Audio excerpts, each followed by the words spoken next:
So what stops people from achieving financial success and their financial goals? Well, there's two parts to this. One is mental and the other thing is physical. The first thing is the mental aptitude.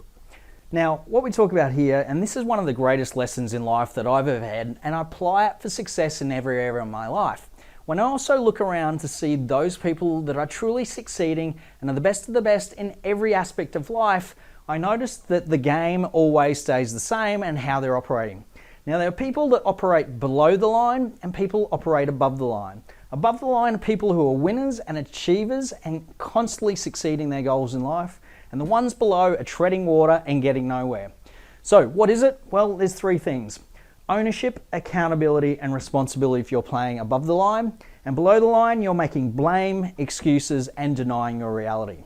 Now, what's an example of this? Well, one of the big things that I hear so often, I'm sure you have as well, is, oh, the GFC wiped me out. We were doing so well and then the GFC came.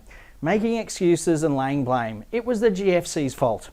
What surprises most people when they talk to me, and this comes up in topic conversation, I tell them, you know what, I caused the GFC for me.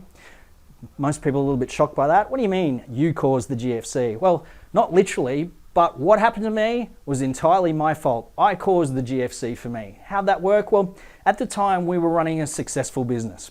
We had gone from 0 to 70 staff within 2 years, providing financial services business, and we were growing at a rapid rate.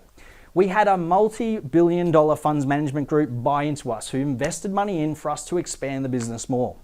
Now, that was around 2010. By 2011, the GFC, the global financial crisis, had eventually caught up with us here in Australia. It caused that funds management business to be wound up and put on hold by ASIC and the ATO. They then came back and said, we want that $1.5 million that was invested into your company back within 7 days. Well, now I don't know if you know much about financial service companies or professional services companies, but you don't tend to have $1.5 million just lying around. It was used to build the business. So literally, things got desperate. Lucky enough, I managed to square that bill away, but I walked away with zero and wound up the business that had taken a whole lot of time, effort, and energy. Now, where did this come in as my fault? Well, the reality is I put myself there. Through ego and arrogance and greed, I partnered with that business that I probably shouldn't have, that forced me to go under. Now, what did I learn from that? Well, I'm very, very careful about the people we do business with and certainly the partners that we now go into business with. Will that ever happen again?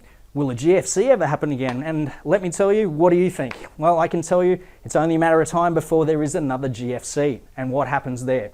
Some would say we're getting very, very close. When you look at what's happening in international markets and particularly equity markets at the moment, there's companies around the world today on various stock exchanges that are worth more than the longest and most profitable companies, largest profitable companies in the world that still have produced no product and no profit.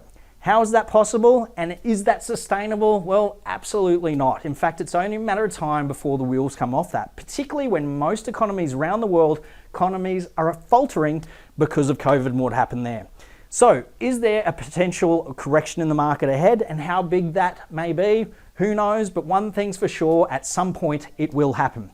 Will you be prepared if that does happen again? Because let me tell you, I and our businesses absolutely will be, to make sure that we look after you and your finances and the GFC doesn't impact you and everyone else like it did 10 years ago. How does that apply to you and us today, and in particular your situation moving forward individually with your financial circumstance? Well, as soon as you start to blame, excuse and deny, you're giving away all your power. You ultimately become a victim. If you're taking ownership, accountability and responsibility, you become a victor and a winner.